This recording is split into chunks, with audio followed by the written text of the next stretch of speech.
내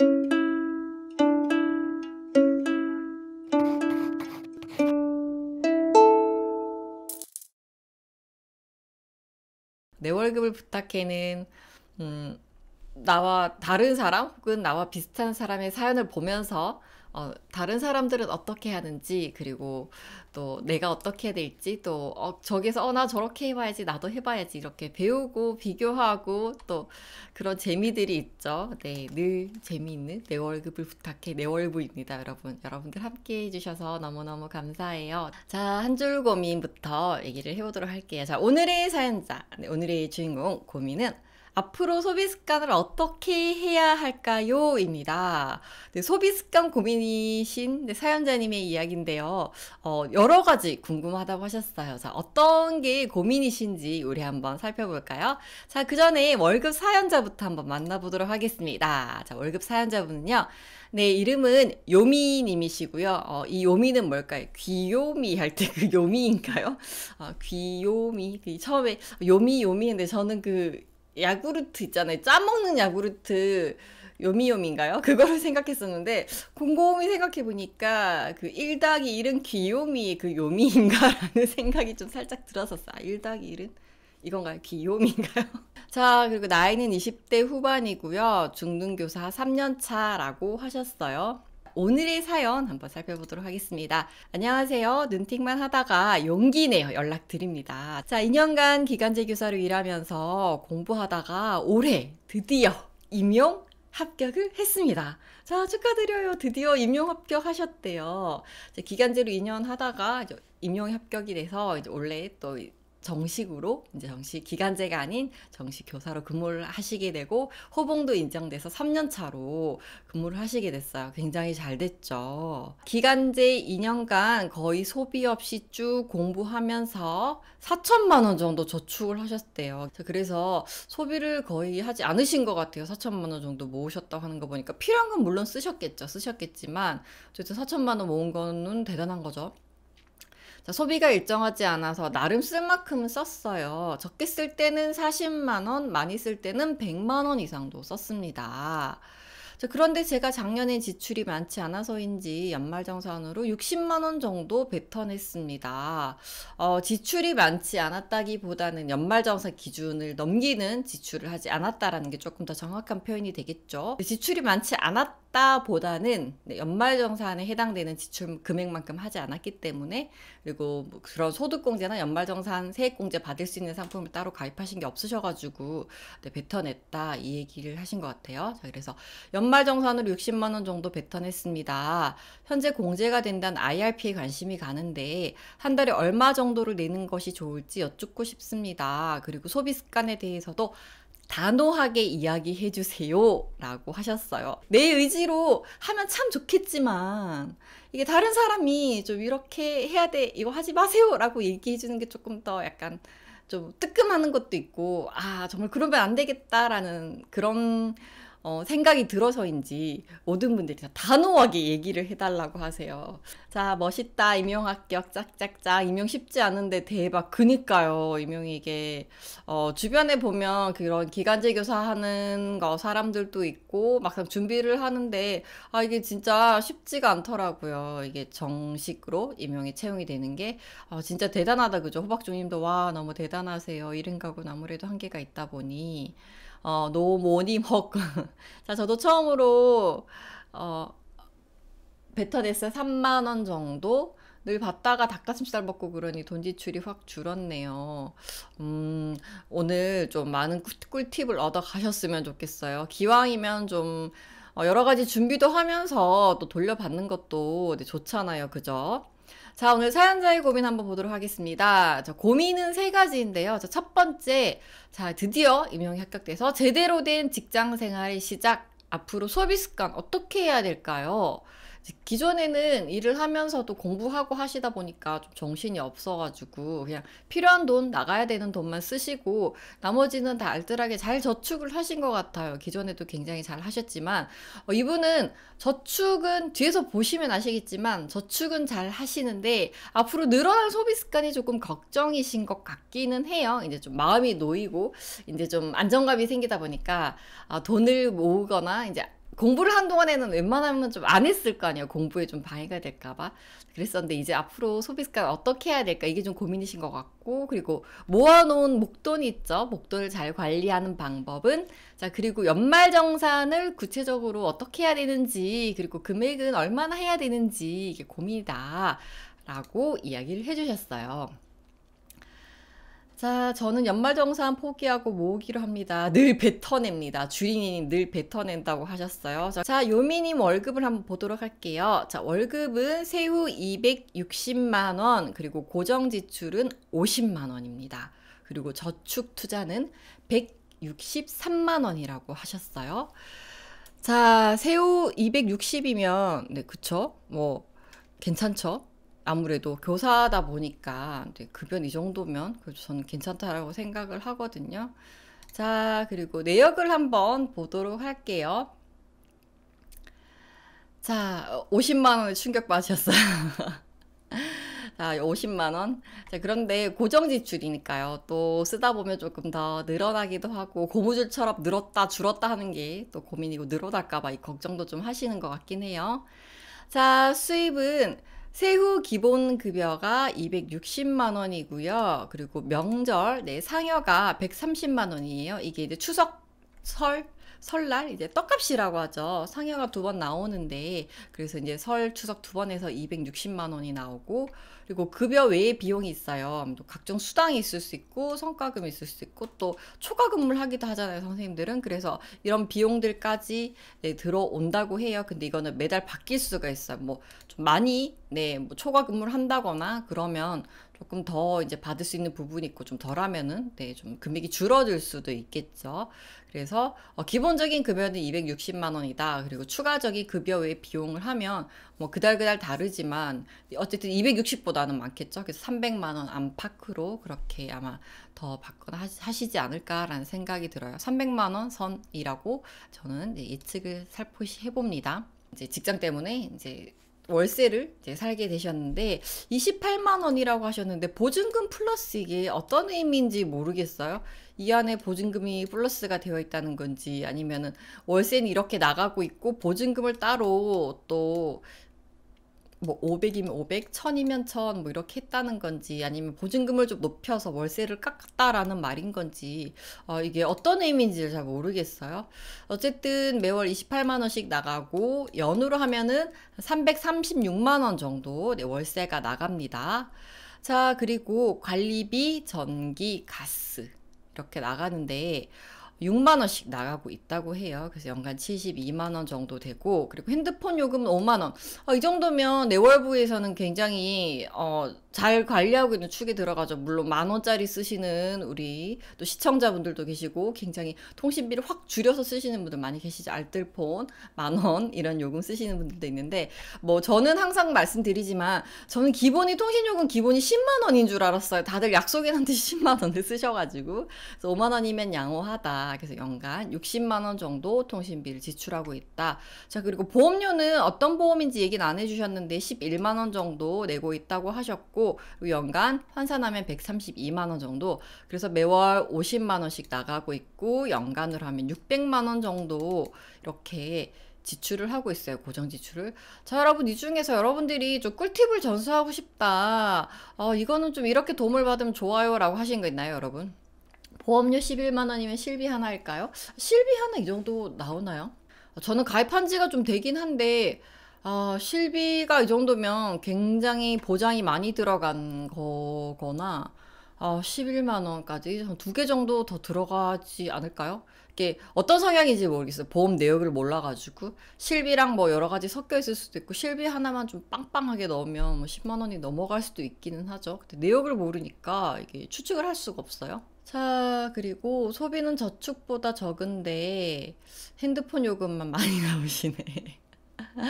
아무래도 뭐 통신 뭐라 해야 되지, LT 이런 것 때문에 어느 정도 적정 이상의 적정 그런 조건을 맞추다 보니까 금액은 조금 이제 이 정도 써야 되지 않을까라고 하신 게 아닐까라는 생각이 들어요. 자, 그리고 전세로 이사, 그러면 돈을 아낄 수 있는 월세 대신 전세로 이사하는 것도 방법이에요. 자, 그래서 요민이 월세 보증금, 이거 월세로 내는 건 조건을 한번 보시고요. 이것도 공제가 가능하니까 한번 체크를 해보시고요. 그리고 관리비 같은 경우에는 제 채널에도 영상이 있는데 알뜰교통카드 쓰시더라고요. 이렇게 알뜰교통카드가 여러 회사에서 나오잖아요.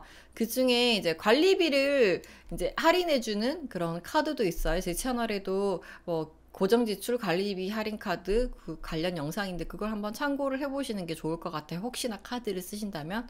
그리고 핸드폰 요금은 뭐 알뜰폰으로 가면 굉장히 이것보다 더 낮은 금액에 더 좋은 조건으로 쓸 수 있는 방법도 있으니까요. 이것도 조금 더 줄일 여지가 있기는 해요. 이분은 지출이 많지 않아서 솔직히 뭐 여기서 더 줄이라고 하면 정말 쥐어짜는 거 아닌가라는 생각이 들기도 하지만 또 꿀팁은 더 공유하면 또 더 줄일 수 있는 건 줄이면 좋잖아요. 그죠? 자, 그리고 이분 저축 투자 금액이 또 어마무시합니다. 아까 앞에서도 제가 말씀을 드렸지만 이분은 거의 저축을 하신 것 같아요. 쓸 때는 쓰시는데 특별히 소비를 계획하시거나 이런 건 아니지만 필요한 데는 쓰지만 그 외에는 웬만하면 저축하자. 이렇게 쓰고 남은 걸 저축하는 게 아니라 저축하고 나서 남은 금액에서 좀 쓰시는 편인 것 같긴 해요. 근데 본인이 생각한 저축 금액을 제외하고 나머지 남는 돈에서 뭐 적게 쓸 때는 40만 원, 많이 쓸 때는 100만 원까지도 쓴다. 이렇게 얘기를 해주신 것 같아요.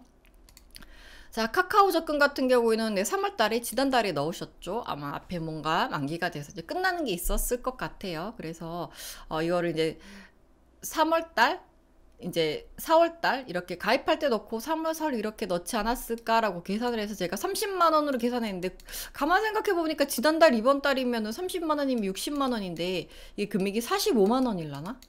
30만 원일라나? 얼마를 넣으셨는지 알 순 없지만 어쨌든 그냥 30만 원으로 계산을 제가 그냥 1년을 했을 때는 360만 원이에요. 만약에 이분이 뭐 45만 원씩 넣으신다고 가정을 하면 1년에 540만 원 정도 모으게 됩니다. 자, 그리고 이게 이제 이 금액이 나온 게 아마 청년희망적금 50만 원 이거 넣으면서 아마 나머지 이제 원래 저축하던 금액을 여기 카카오 적금을 넣으신 것 같아요. 그래서 여기 이제 매월 50만 원씩 들어가고 또 나머지 금액을 적금으로 넣으신 것 같아요. 이게 희망적금 2월에 오픈했었잖아요. 그래서 50만 원 들어갔고 아직 이체 전이기 때문에 이렇게 해두신 것 같긴 해요. 자, 사연이 들어온 날짜도 좀 있어서 약간 차이가 있을 수는 있어요. 자, 그래서 이걸 50만씩 1년을 넣으면 600만 원을 모을 수가 있고요. 그리고 주택청약은 넣고 있는데 19개월째 넣고 있다고 하셨는데 10만 원에서 190만 원. 자, 그리고 여행 모임 목적으로 매월 5만 원씩 연간 60만 원 정도 넣고 있습니다. 그리고 이분 대단한 게 일일 적금도 넣으세요, 여러분. 매일 2,740원씩 넣어서 한 달에 82,200원. 그래서 이게 어떻게 계산이 나온 거냐면 1년에 100만 원을 조금 더 모으고 싶은 거야, 요미님이. 그래서 이거를 매일 넣는 걸로 바꿨을 때 2,740원 정도죠. 자, 이 정도면 뭐 교통 2번 정도 덜 타거나 좀 다른 비용들을 줄여서 모을 수 있는 금액이죠.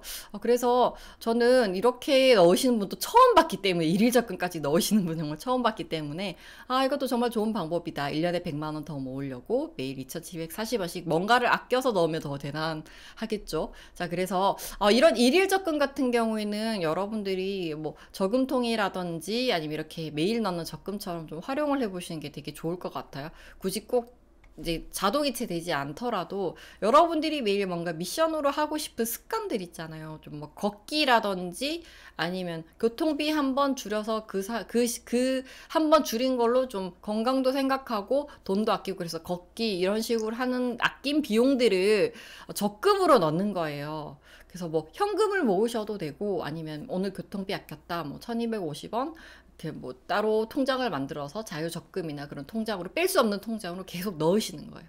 그게 매일이 쌓이다 보면 1년 동안 넣으면 쭉 금액이 쌓이잖아요. 아까 요미님이 일일 적금처럼. 그럼 내가 이 매일 한 번씩 아낄 때 뭐 1,200원 이 돈은 푼돈인 것 같은데 이걸 모아놓으면 목돈이 되잖아요. 그러면 굉장히 뿌듯하단 말이에요. 그래서 뭐 커피 한 잔 아낀 돈도 좋고 좋고 교통비도 좋고요. 아니면 매일 만보 걸으면 나에게 뭐 500원, 1000원씩 보상을 주는 거예요. 그렇게 해서 좀 보상 적금, 일일 적금 이런 거를 넣어보시면 조금 더 동기부여가 되죠. 그래서 이런 일일 적금 저는 참 좋다고 생각을 해요. 나의 노력을 금액으로 환산해서 볼 수 있으니까.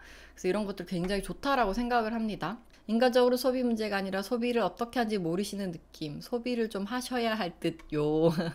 아직까지 그냥 공부하고 계속 본인의 이런 직업적인 커리어적인 목표를 우선으로 뒀기 때문에 돈을 쓴다거나 돈 쓸 시간이 있다거나 이런 것에는 여유가 없었던 것 같아요. 그래서 많이 쓰는 게 문제가 아니라 요미님은 어떻게 앞으로 소비를 잘 관리해야지 내가 조금 더 잘 나아갈 수 있을지 성장할 수 있을지 이런 게 좀 고민인 것 같아요. 뭐 돈을 번다고 막 왕창 쓸 수도 있잖아요. 그래서 이걸 좀 잘 관리하고 싶을 때 아직 안 해봐서 모르겠어요. 좀 이런 느낌인 것 같기는 해요. 맞아요. 저도 좀 공감합니다. 자, 희망적금 짝짝짝. 그쵸? 이분은 통과를 하셨어요. 자, 저축만 해서 연말정산 뱉은 게 이해가 되네요. 그쵸? 저축 금액이 워낙 높다 보니까 매일 저축하려면 자동이체로 해야겠어요. 그쵸? 주린이님 이분 잘하고 계신 거 아닌가? 그쵸? 저축 금액이 엄청 많죠. 그죠? 집에 저금통에 잔돈지폐 등등 넣고 계시는구나. 일일 적금 메모. 자, 지니어스고님 저렇게 적금 잘하시는 분들 너무 대단해요. 전 항상 중간에 깨는데 적금을 끝까지 넣어야 했는데 이게 중간에 깨시는 분들이 생각보다 많아요. 그래서 이거를 끝까지 여러분들이 좀 넣는 그런 경험을 한 번이라도 해보시는 게 좋아요. 이게 경험이 한 번 되면 성공했다라는 그런 성취감도 있고요. 아, 나도 할 수 있구나 이런 자신감도 뿜뿜하기 때문에 여러분들이 적금을 6개월짜리라도 좋으니까 한 번이라도 꼭 성공하겠어 이런 마음을 가지시는 게 좋고요. 도저히 혼자가 안 된다 이러면은 네, 아두 챌린지, 네, 적금 챌린지 시즌2를 제가 준비해서 가지고 오도록 하겠습니다. 참여하실 건가요? 지니어스고님. 자, 여기 지적할 게 없는 것 같은데 더 봐야 할 것 같네요. 네, 중간에 깨는 게 문제야. 선우기님까지 이렇게 얘기를 하시니까 우리 또 아두 챌린지를 또 한번 해야 되나요? 자, 이분 뭐 잘하고 있다, 이야기할 거 없는 거 아닌가요? 라고 하셨는데, 자, 근데 얘기해 주신 게, 소비 고민이 있다고 얘기를 해 주셨어요, 요미님이. 직장 생활을 아까 하셔가지고 타지에서 생활을 시작했다 하셨잖아요. 3월부터 그렇게 된 건데, 이제 이사를 와서인지 어떻게 소비를 해야 할지 잘 모르겠어요. 제가 아까 말씀드렸잖아요. 이분, 지출이 많아서가 문제가 아니라 어떻게 잘 소비를 할 수 있을지 이게 고민이신 것 같고, 그리고 요미님의 고민은 제가 세이프 통장에 돈을 넣어두고, 그러니까 파킹 통장이죠, 일종의. 파킹 통장에 이제 넣어두고, 필요할 때나 돈이 부족할 때 야금야금 이렇게 쓴다고 하셨어요. 그래서 소비 습관을 잘 만들 수 있도록 재테크 방법도 추천해 달라고 하셨어요. 자, 여러분 이제 퀴즈 하나 내도록 하겠습니다. 자, 얘기를 잘 들으세요, 여러분. 자, 여러분 자동차 여러분 우리가 타는 자동차 있잖아요. 자동차가 있어요. 그 자동차가 있는데 그 자동차 똑같은 자동차 두 대를 딱 준비를 해요. 해가지고 이제 자동차 보닛 있죠. 앞에 앞뚜껑을 딱 열어요. 이렇게 열어놓고 한 대는 그냥 열어둔 채로 놔두고 한 대는 네 그렇게 똑같이 앞뚜껑을 열어놨는데 보닛을 열어놨는데 유리창을 탁 해서 한 유리창을 이렇게 탁 깨놓는 거예요. 자, 그러면 일주일 뒤에 이 중에서 멀쩡한 자동차는 어떤 것일까요, 여러분? 자, 제가 앞에서 얘기했던 앞에 보닛만 열어놓은 자동차가 멀쩡할 것이다. 1번. 그리고 2번은 보닛을 열어두고 유리창을 살짝 깨져 있는 차가 멀쩡할 것이다. 2번. 자, 여러분들은 어느 자동차가 멀쩡할 거라고 생각하시나요? 일주일 뒤에 여러분. 7일 뒤입니다. 자, 1번, 2번 유리창을 깨고 싶군요. 스트레스가 많으신가요? 자, 1번, 2번? 1번 훔쳐가남?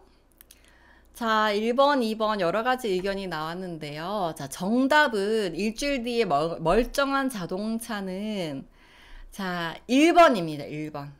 자, 이게 심리학적으로 그 깨진 유리창 이론이라는 게 있어요. 자, 이게 무슨 말이냐면 아까 자동차 이제 보닛 하나는 뚜껑만 열어놓고 하나는 이제 유리창을 살짝 깨놨다고 했잖아요. 일주일 뒤에 어떤 일이 있었냐면 그 보닛을 열어놓은 자동차 그냥 멀쩡하게 있었어. 자, 그냥 멀쩡한 그 자리에 먼지만 뽀얗게 쌓이겠죠.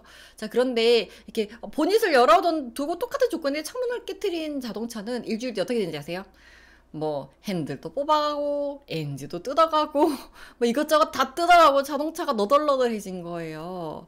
자, 그래서 이렇게 뭔가 좀 깨끗하지만 뚜껑이 열려있는 차와 살짝 이제 금이 갔지만 이제 뚜껑은 열렸지만 금이 간 차에서 사람들이 심리적으로 느끼기 조금 달라지는 것 같아요. 그래서 심리학적인 이론인데 이게 어떻게 활용이 됐냐면, 그러니까 우리가 뭐 범죄나 이런 것들이 많이 일어나면은 경찰들을 많이 투입해서 잡아야 된다, 뭐 이런 생각을 할 수도 있잖아요. 예전에 이제 미국 뉴욕이 너무 더러워가지고 이제 더럽고 막 범죄율도 높고 이러니까 사람들한테 되게 좀 공포스러운 도시였는 거예요. 그래서 이걸 어떻게 해야 되나라고 고민을 했을 때 뭐 경찰을 더 많이 뽑아가지고 배치한다 이게 아니라 더러운 도시를 좀 깨끗하게 해보자. 그러면은 범죄율이 줄어들지 않을까라는 그런 심리에서 착안된 그런 이론이 깨진 유리창 이론이라는 거예요. 한번 딱 깨지기 시작하면 그 뒤에 묻어지는 거 쉽다는 거예요. 그래서 단순하게 도시를 깨끗하게 정비하는 것만으로도 위험한 일이나 그런 범죄 행위가 줄어드는, 되게 신기하죠. 이렇게 전 이걸 보고 좀 깜짝 놀라긴 했거든요. 이렇게 제가 심리학적이고 뭐 범죄도 아닌데 이 이론을 왜 이야기하나라고 생각하실 수도 있지만 소비도 마찬가지인 것 같아요. 소비도 그냥 내가 안 쓰고 잘 지켜오면 만약에 쓸까라는 고민을 하다가도 에이 아니야, 난 이런 거 뭐 사본 적이 없고 안 사봤는데 굳이 뭐 내 필요한 것도 아니고 에이 뭐 이런 거 사서 뭐 하겠어 라는 생각을 할 수 있겠지만, 소비가 그렇더라고. 한 번 쓰기 시작하면 에이 뭐 저번에 샀는데 이번 달은 조금 더 쓰지 뭐 이러면서 이제 마구마구 쓰게 되는 것 같아요. 그래서 한 번 내 소비 패턴에서 금이 가기 시작을 하면 그 다음 소비는 자연스럽게 연쇄적으로 일어나게 되는 것 같아요. 저도 그런 경험을 좀 했었거든요. 제가 예전에 제가 이제 돈을 뭐 억지로 막 모으지 않아도 연간 뭐 1, 2천씩은 그냥 모이는 거예요. 그래서 뭐 내가 모아도 안 모아도 1천, 2천은 그냥 모이나 보다라고 생각을 했었는데, 그게 이제 그런 안심이 돼서 그런지 뭐 써도 1천, 2천 모이겠지라고 생각을 했는데, 많이 쓰면 쓸수록 이제 그 해에는 마이너스로 넘어가게 되더라고요. 그 해가 제가 차를 샀던 해거든요.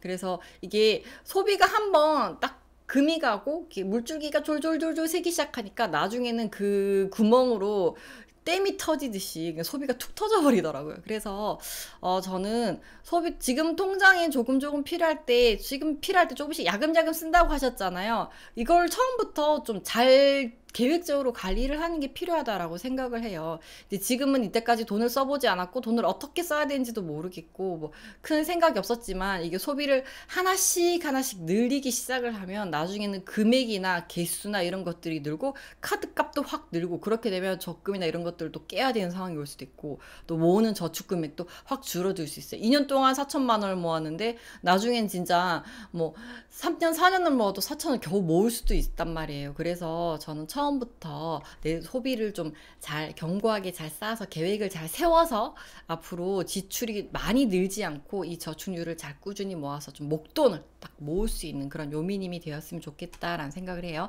공공시설을 깨끗해야 하는 거군요. 맞아요. 저 더러워지면 도난 사고도 더 많아진다고 하더라고요.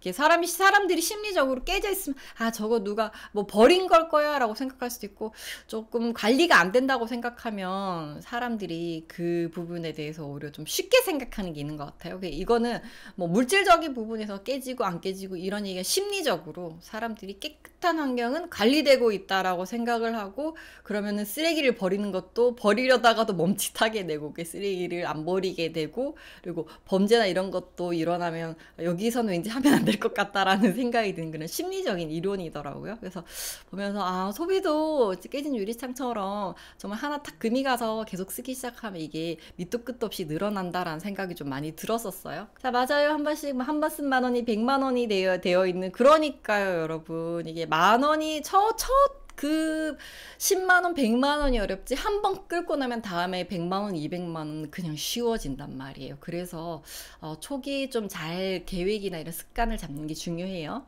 맞습니다. 네, 정현님도 공유를 해주셨어요. 저도 하나하나 사다가 소비가 늘더라고요.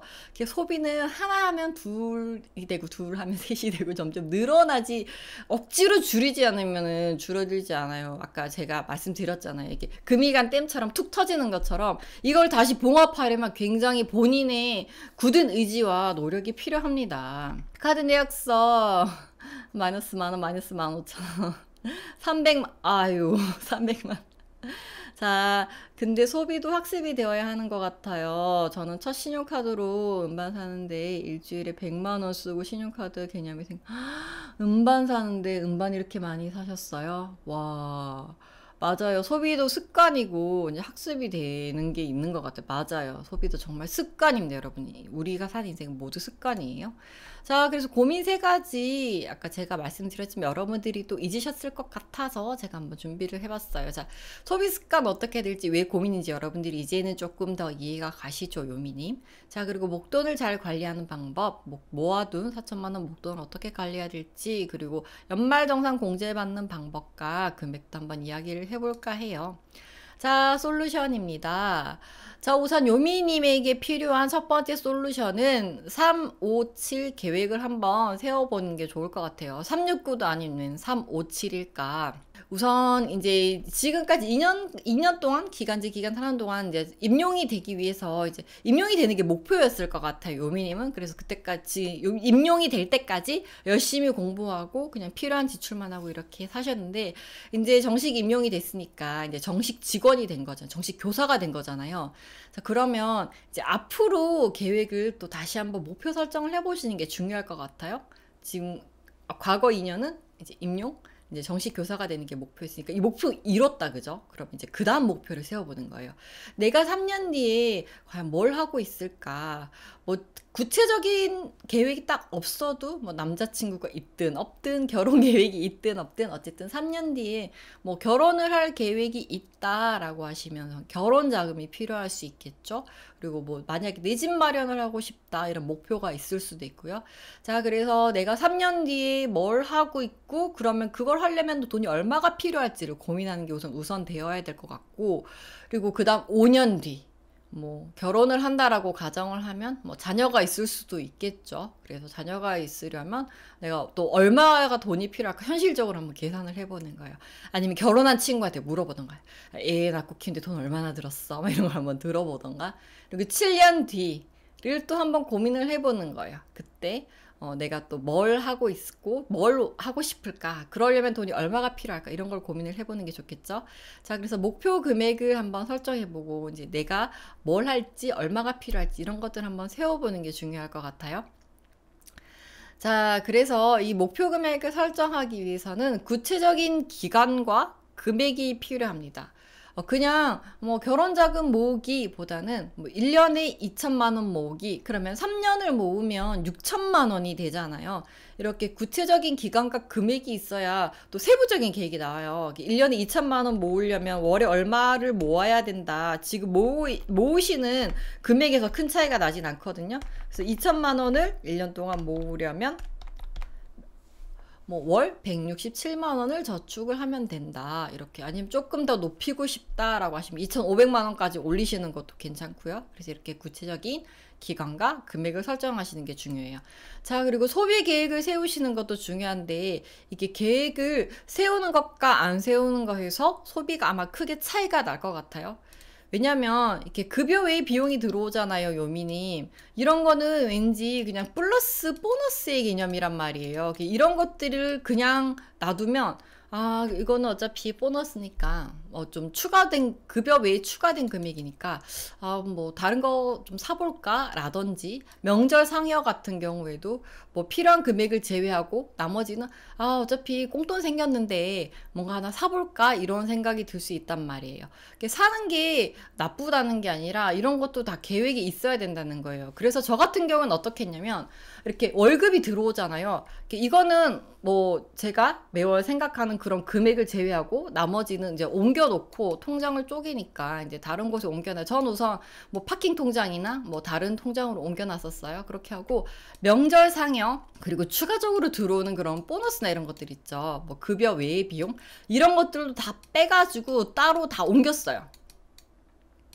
최대한 한 통장으로, 뭐 한 통장이 됐든 적금 통장이 됐든 여러 가지로 쪼갰든 어쨌든 저는 그냥 섞어두지 않고 이런 것들은 따로 다 뺐어요. 빼서 따로 관리했어요.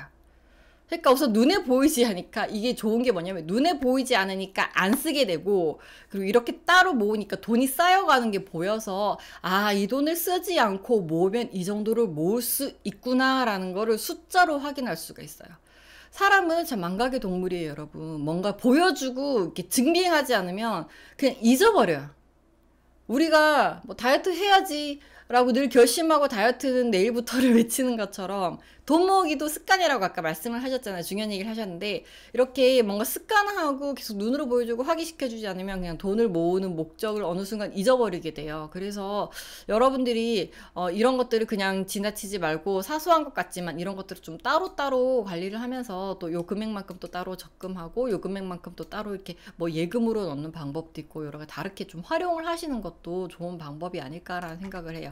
그래서 요미님에게 필요한 것은 자, 소비 계획을 세우고 그리고 또 월간 정산을 하실 것을 추천을 드려요. 아무래도 이제 좀 마음이 놓이다 보니까 이제 정식으로 근무를 하시다 보니까 소비가 나도 모르게 늘어날 수 있기 때문에 매월 얼마씩을 쓰자라는 계획을 세우는 것도 좋고요. 아니면 내가 매월 쓰고 나서 가계부를 적는 거죠. 가계부를 적고 나서 내가 어디에서 소득이 늘었고 줄었고를 조금 더 추적하면서 좀 체크를 하시는 게 필요할 것 같아요. 아, 내가 지금 소비가 늘고 쇼핑이 늘고 있구나. 내가 뭐 다른 게 좀 뭔가 늘고 있구나. 이런 것들을 잘 점검하시는 게 중요해요. 가계부는 적는 것보다 정산하는 게 더 중요하죠. 그래야지 반성이 돼서 다음 달에 줄 수가 있으니까요. 이건 뭐랑 똑같냐면 문제집을 풀고 매기지 않는 것과 똑같다. 정산을 하지 않으면 문제집 풀고 안 매긴 것과 똑같다. 그럼 늘지가 않죠, 실력이. 매겨보고 틀린 것 오답 노트 적어보고 오답 체크해야 되잖아요. 그것처럼 월간 정산을 꼭 하시는 게 중요하고요.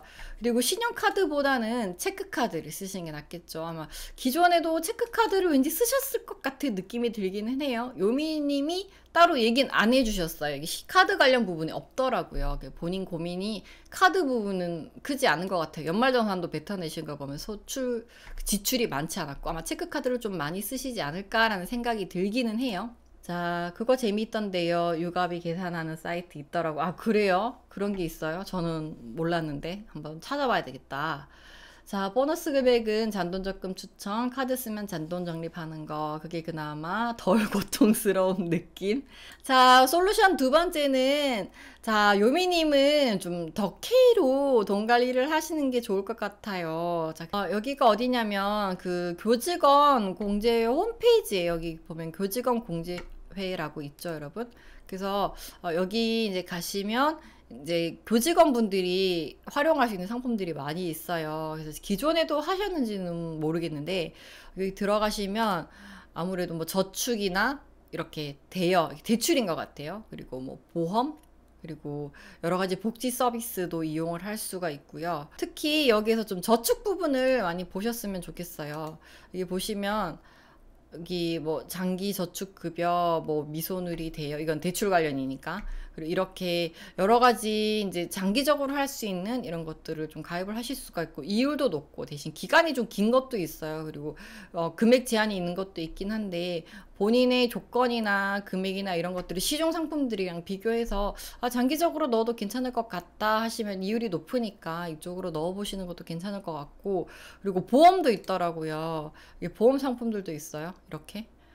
이렇게 이제 가입을 하실 수가 있고 그리고 여기 보니까 제가 찾다 보니까 그런 게 있더라고요. 교직생활 퍼펙트 공제 이런 것도 있는데 이게 뭐냐면 좀 특이해서 제가 우와 이런 것도 있어라고 생각을 했는데 이게 뭐냐면 이제 일을 하다 보면 굉장히 심적으로 힘든 일이 생길 수 있잖아요. 특히나 요즘 뉴스에 많이 나오잖아요. 선생님들 왜 스트레스도 많이 받고 사회생활하면서 관계적인 부분에서 스트레스도 받고 그리고 또 여러 가지 스트레스를 많이 받잖아요. 또 아이들을 지도하다 보면 여러 가지 스트레스를 받는데 그런 것과 관련해서 보장을 해주는 그런 공제더라고요. 그래서 이런 것들도 교직원 전용으로 있으니까 한번 활용해 보시는 것도 좀 괜찮지 않을까라는 생각이 들더라고요. 그래서 교직원 공제를 잘 활용을 해보시고 이제 요미님이 이걸 활용하시는 것도 좋지만 뭐 항상 교직원 공제 상품이 완전 베스트다라고 할 수는 없어요. 뭐 시중은행 상품이 더 조건이 좋을 때도 있고 이래서 조건이나 금액이나 금리나 이런 것들은 좀 비교를 해보시고 그때 괜찮은 걸로 좀 가입을 가입을 하시는 게 좋을 것 같아요. 자, 그리고 교직원 공제회 이제 상품을 어느 정도 이제 가입을 했잖아요. 근데 그래도 좀 아쉬워요.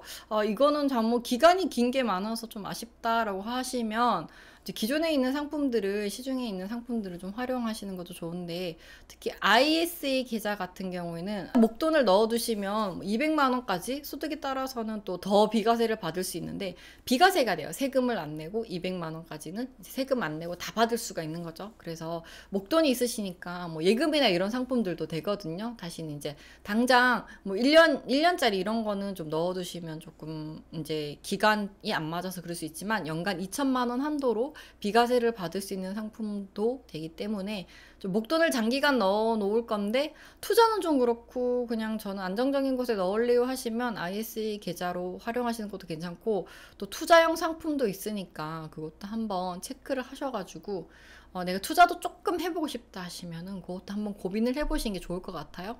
자, 그리고 이렇게 좀 잘 관리하시는 분들은 선납이혼도 활용하실 수 있을 것 같아요. 이렇게 적금 같은 경우에는 이제 넣는 날짜가 딱딱딱 정해져 있죠. 우리가 매월 뭐 1일에 넣겠다, 1일에 이렇게 탁탁탁 넣는데, 간혹 이제 이렇게 적금을 밀어서 내도 약속한 이자를 주는 상품들이 있어요. 이게 시중은행에는 좀 많이 없는데, 이금융권에는 아직도 이런 상품들이 남아있는 경우가 있거든요. 그래서 뭐 주의사항도 물론 있어요. 이금융이다 보니까 안전성이나 뭐 건전성 이런 것들도 조금 체크를 해보셔야 되기는 하는데, 그런 게 안전하다라고 하면 이렇게 이혼을 활용을 해서 조금 더 이자를 받을 수 있는, 어떻게 보면 편법 아닌 편법이죠. 그래서 그런 방법들을 잘 활용을 해서 이자를 조금 더 받고 목돈을 이렇게 활용하고 하는 방법이 있어요. 이거를 제가 지금 다 소개해 드리기에는 조금 처음 보시는 분 이해가 잘 안 될 수도 있고 복잡할 수도 있기 때문에, 포털에서 선납위원을 검색하셔가지고 어떻게 하는 건지, 어떻게 활용하는 건지 조금 더 공부를 해보시는 게 좋을 것 같긴 해요. 교직원 공제회로 조금 활용할 수 있는 부분은 잘 활용을 하시고, 왜냐면 교직원분들이 활용할 수 있는 상품들이 딱 정해져 있기 때문에, 그 금리도 괜찮고 또 여러 가지 혜택들도 있기 때문에, 세금 부분을 많이 낮춰진 저율과세 상품들도 있더라고요. 복리로 주는 상품도 있고 저율과세 상품도 있고, 그래서 굉장히 괜찮은 상품들이 많아서 들어가셔가지고 이제 여기를 조금 더 활용을 해보시는 것도 좋을 것 같아요. 대신 조건이나 금액이나 금리 이런 것들은 시중 상품들과 조건을 비교해보고 나에게 더 맞는 상품을 잘 선택을 하시라, 이렇게 말씀을 드리고 싶고, 그리고 시중은행 상품 중에서는 기간을 조금 더 길게 가져가실 계획이라면 ISA도 비과세가 되니까 괜찮다, 연간 2천만 원까지 넣을 수 있다, 그래서 목돈을 여기에 관리를 해보는 것도 어떨까라는 의견 드렸고요. 그리고 선납이혼을 활용해서 이자를 한 푼이라도 더 받을 수 있도록 조금 더 체계적으로 조금 더 계산해서 관리를 하시는 방법도 있다라고 말씀을 드리고 싶어요. 자, 그리고 연말정산 준비를 좀 잘 하시는 게 좋을 것 같아요. 자, 연말정산을 준비해야 이제 세금 60만 원을 안 뱉어내겠죠. 자, 그래서 소득공제, 세액공제, 그리고 노후준비, 그리고 투자를 한꺼번에 할 수 있는 상품들이 있어요. 자, 그래서 제가 연금저축펀드랑 IRP를 이렇게 한번 비교해서 가지고 와봤어요. 자, 우선 IRP는 퇴직연금이다 보니까 이제 일을 하고 있는 사람이 가입이 가능하고, 연금저축펀드는 이제 근로자가 아니어도 가입을 할 수는 있는데, 이 두 개 다 그냥 노후 준비를 하는 거죠. 연금이니까 퇴직연금, 연금저축이니까 뭐 펀드로 넣으실 수도 있고, 보험회사에서 연금저축보험을 넣으실 수도 있어요. 이제 보험회사는 아무래도 안정적으로 운영을 하는 거고, 펀드 같은 경우 투자형 상품에 넣으실 수가 있겠죠. 자, 그래서 공제 한도는 연간 연금저축 같은 경우에는 400만 원까지 가능하고요. 그리고 IRP는 700만 원까지인데, 연금저축펀드는 그냥 400만 원까지 최대 한도가 딱 정해져 있어요, 여러분. 그래서 이걸 400만 원까지 넣었으면 IRP는 이 400만 원을 제외한 300만 원까지 가능하고요. 만약에 나 연금저축펀드 말고 그냥 IRP로 하겠다 하시면 700만 원까지 넣으셔도 되긴 해요. 이제 이게 공제 한도지, 넣는 거는 1200만 원까지 넣으실 수는 있어요. 그래서 참고를 하시면 될 것 같고, 근데 거의 다 맞춰서 넣으시겠죠. 근데 좀 소득이 정말 많거나 이게 좀 필요하다 하시는 분들은 또 더 넣으시는 분들도 간혹 있기는 해요. 자, 그래서 연금저축펀드 공제 한도를 맞추려면 매월 약 33만 4천 원씩 넣으시면 되고요. IRP 같은 경우에는 58만 4천 원씩 넣으면 약간 넘긴 하겠지만 이게 33만 3,334원 점점점점 이렇게 되거든요. 그래서 제가 약간 올림을 했는데 33만 4천 원, 58만 4천 원 이렇게 넣으시면 돼요. 그럼 연간 금액을 다 채우실 수가 있거든요. 연금저축을 넣고 계신다 하면 이제 이 금액을 제외한 나머지 금액 300만 원을 나눠가지고 12달로 나눠서 넣으시면 되겠죠. 자, 이렇게 넣으시면 되고, 자, 연금저축 펀드 같은 경우는 펀드 ETF와 같은 이런 상품들을 직접 선택해서 넣으실 수가 있고요. IRP 같은 경우에는 이게 퇴직연금이잖아요. 그래서 퇴직하고 이제 좀 연금으로 받는 상품이다 보니까 이게 법적으로 정해져 있어요. 그래서 안정적인 것의 30%, 그러니까 뭐 예금이라든지 채권의 30%를 무조건 넣어야 되고 나머지 70%에서 투자형 상품을 넣으실 수가 있어요. 그러니까 뭐 주식형 펀드라든지 뭐 아니면 주식이랑 채권이 섞여 있는 주식 혼합형, 네. 그런 혼합형 펀드라든지 이렇게 넣도록 정해져 있어가지고 투자의 100%가 안 돼요. IRP는. 이게 연금저축 펀드는 100% 펀드 이런 게 되거든요. 근데 무조건 안정적인 게 30% 들어가야 되기 때문에 이 두 개는 그 차이가 있습니다. 자, 그리고 이렇게 목돈이 들어가다 보니까 이렇게 살다 보면 중간에 찾을 일이 생겨요. 안 찾고 싶지만 또 중간에 목돈이 필요하면은 이거 사람들이 이런 것부터 먼저 좀 어떻게 쓸 방법이 없나를 많이 고민하게 되거든요. 자, 그래서 연금저축 펀드 같은 경우에는 중도 인출이 가능해요. 가능한데 대신 기타 소득세 16.5%가 나올 수 있어요. 그래서 내가 이제 연말정산을 받았으면 이거를 환출해야 되고 만약에 받지 않았으면 나 받지 않았다 증빙을 하셔야 되고 그리고 IRP 같은 경우에는 중도 특별한 사유를 제외하고 막 천재지변 뭐 집이 뭐 홍수가 나가지고 뭐 다 그렇게 됐다 아니면 저 3개월 정도 쉬어야 돼 아파가지고 치료하면서 요양해야 돼요 뭐 이런 특별한 사유가 아니면 해지만 할 수가 있어요. 그래서 이 상품에 차이가 있다. 그래서 매월 내가 얼마를 넣을지 그리고 어떤 성향인지 좀 안정적인 것에 넣을 건지 아니면 조금 더 투자형 상품에 넣을 건지 그리고 중도 인출이 가능한지 여부도 좀 고민을 하셔야 되죠. 그러니까 목돈을 따로 내가 관리해서 모을 게 아니라면 나중에 돈을 찾을 것까지도 조금 더 감안을 해서 넣으셔야 되겠죠. 간혹 목돈이 필요해서 찾았는데 16.5%저 세금 뱉어냈어 이러면서 되게 좀 씁쓸해 하시는 분들 계시거든요. 그래서 아까 요미님이 금액을 좀 정해줬으면 좋겠다라고 하셨는데 제가 금액으로 월 환산으로는 알려드렸지만 금액을 딱 집어서 말씀을 드릴 수가 없는 게 좀 애매한 게요. 본인이 이제 어떻게 하고 싶으신지 나 최대한 연말정산에 돌려받고 싶어 하시면 연금저축 그리고 IRP를 좀 풀 세팅 700만 원까지 넣으시는 것을 추천을 드리고 대신 그렇게 하면 월 들어가는 금액도 꽤 될 거고 그리고 넣는 만큼 또 노후 준비도 되니까 어디에 포인트를 두실 것인지 아까 말씀드렸던 357 계획에서 목표 금액을 모으는 게 우선이면 여기에는 너무 많은 금액을 넣으면 나중에 오히려 좀 세금을 내고 찾아야 될 수도 있으니까 같이 고민을 하셔야 되는데 연말정산을 풀로 하시고 싶으시면 이제 그 노후 준비를 하면서 월 납입 금액을 올리시는 게 맞고요. 그게 아니고 나 세금 안 내는 거 60만 원 60만 원 마이너스 난 거를 그냥 0원으로 만들고 싶어요라고 하시면 홈택스에 들어가 보시면 작년에 연말정산 하신 거 이거 미리 보기 하실 수 있거든요. 체크를 하실 수가 있어요. 그래서 얼마를 더 넣으면 이 60만 원을 세금 60만 원 낸 거를 0원으로 맞출 수 있겠다. 이거를 한번 계산을 해보신 거죠. 미리 시뮬레이션 돌려보시는 거죠.